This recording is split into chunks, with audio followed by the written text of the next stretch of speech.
Hello and welcome everyone to another weekly market commentary from StashAway. Of course, with us as every week, our Chief Investment Officer, Freddy Lim. Hey, Freddy, how are you? Hey, Philip. Good to see you again.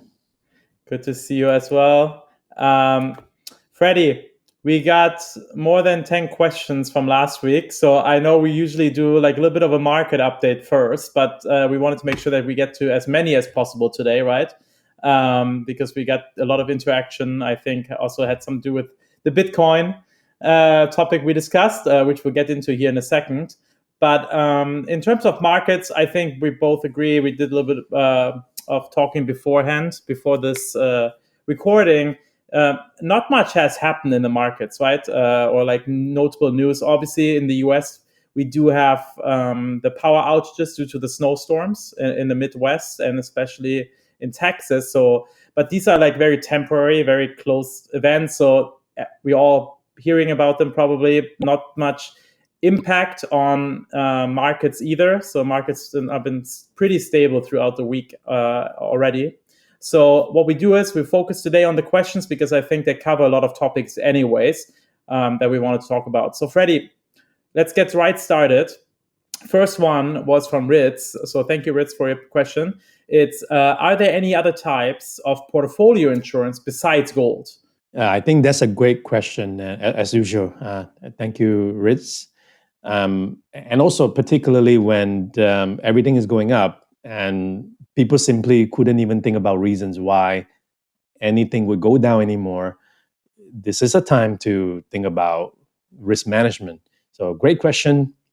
There's a lot of ways to achieve the portfolio insurance. One is through the types of assets you have. You can go for higher quality bonds. That's relatively boring, we understand, but that's for protective reasons. You can go for the treasury bonds, different governments around the world, so you also diversify on currencies. You can also have inflation-linked bonds that sort of is one of those that protects you from inflation. And you can also invest in gold, which is a well-known commodity of portfolio insurance. Gold hedges inflation in a way. It also hedges against systemic market meltdowns. So there's a lot of ways you can do that. And lastly, as StashAway, we actually use currency allocations as a method of creating portfolio insurance. I think in the past videos where we have mentioned before that in most systemic market meltdowns, safe haven currencies such as the yen, the Swiss franc, the US dollars, they do tend to outperform a lot of the other currencies. So when times are good, keeping that in mind, create some portfolio insurance through various methods is one way to ensure your portfolios is resilient when you have these unexpected corrections, that you never know when is it going to come. So it's always when times are good, you prepare for it. And we try to prepare it in all channels that we can as StashAway. Exactly. So thanks, Ritz, again for asking that question. I think that's on a lot of people's minds because there's not just gold, right, as portfolio insurance, as Freddie pointed out here. Next question, Freddie, and now we get into the Bitcoin thing again, right? So I think you stirred some feathers last week. So people are interested to hear a little bit more. The listener is Mean Martin, and he's saying, hey, wouldn't it be prudent to diversify a small part into Bitcoin? As a StashAway customer, he would like to get exposure to it. And by the way, there soon will be an ETF, he's saying. What are your thoughts there already around that? are ETFs that tracks various cryptocurrencies, but in my personal opinion, it's not a safe thing to do to use ETF today because the tracking error is actually very high. And in most cases, when the market is up, the funds, the ETFs tends to trade at a premium, a pretty big premium against the underlying securities. So I would prefer that, get your hands dirty, get a cold wallet.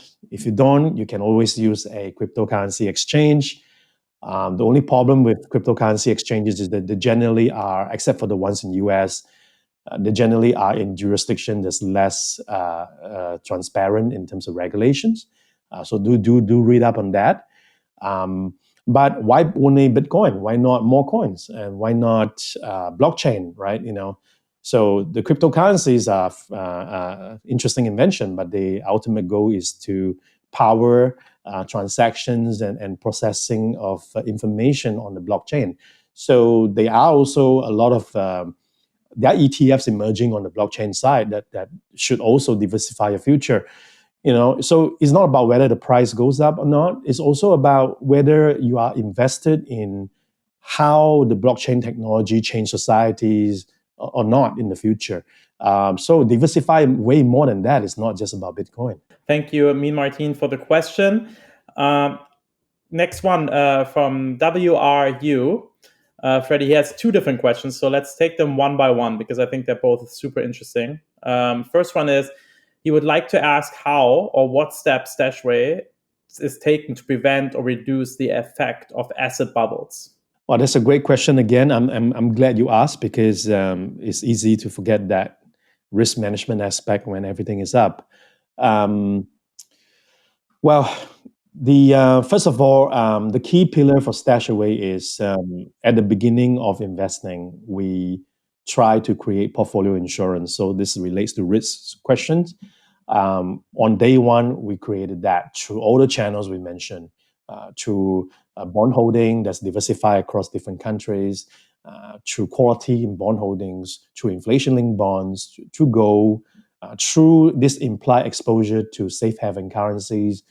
Those are the things that we attempt to do at the very moment of investing, right? So, and two, we also rely on valuations.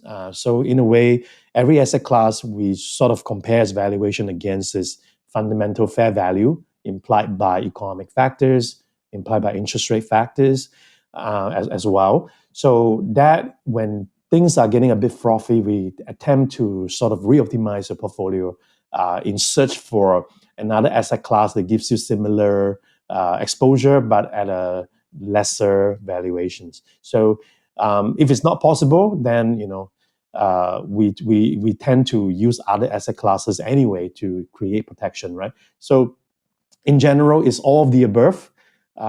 Take no prisoners approach. And the second question the person had was, does Stash Malaysia also get the income portfolio in the future?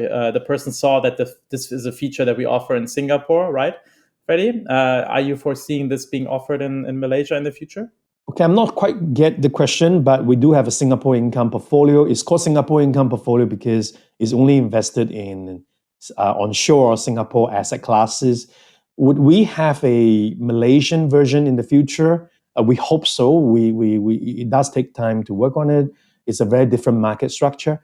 But would we make the Singapore income portfolio available to clients in other jurisdictions?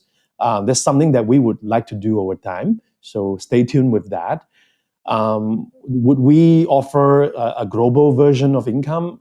That's also another thing that is on the table for us to work on. So anything is possible. We want to bring as many investment options to you as much as possible. It's a matter of time. So thank you, Freddy. Thank you, WRU. Thank you, everyone else, for asking questions. For everyone that we didn't get to today, we'll get to you probably over the next few weeks. Otherwise, keep asking away in the comment section below. We do have a few really cool seminars coming up, webinars next week. So I want to spend some time explaining to everyone what they are, because I think a lot of them will be very interested in joining those. The first one is on the 24th of February.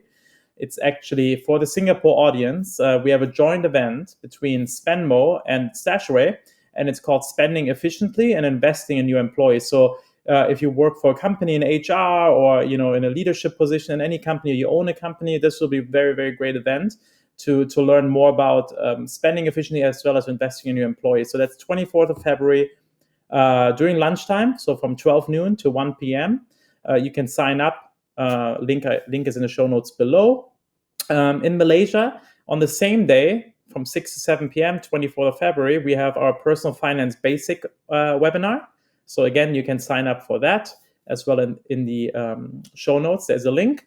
And then on top of that, next week, we also have on the 25th of February, an event that actually is jointly held by SPDR, which is the State Street ETF division, as well as the World Gold Council, and us from StashAway, and it's called Investing in Gold. I don't know, Freddy, are you in that as well? You are, right? Yeah, so Freddy is actually in the event, so you'll be able to ask him some more questions. But they talk about gold, especially after the question today. If you're more interested in that, join that webinar. It's our global one, so you can join that 25th of February, 7 p.m. to 8:30 p.m. Singapore time. That is 3 to 4:30 p.m. in the Middle East region. So please find the links in the show notes below or on our website as well. Again, thank you everyone so much for being with us again today. Freddy, myself, will check back in with you next week. Until then, have a wonderful week, okay? Bye-bye. Subscribe to our YouTube channel to get notified whenever we have new content out for you. Also, don't forget to download the StashAway app. It's available in the Apple App Store as well as the Google Play Store. So you can start on your financial journey right now.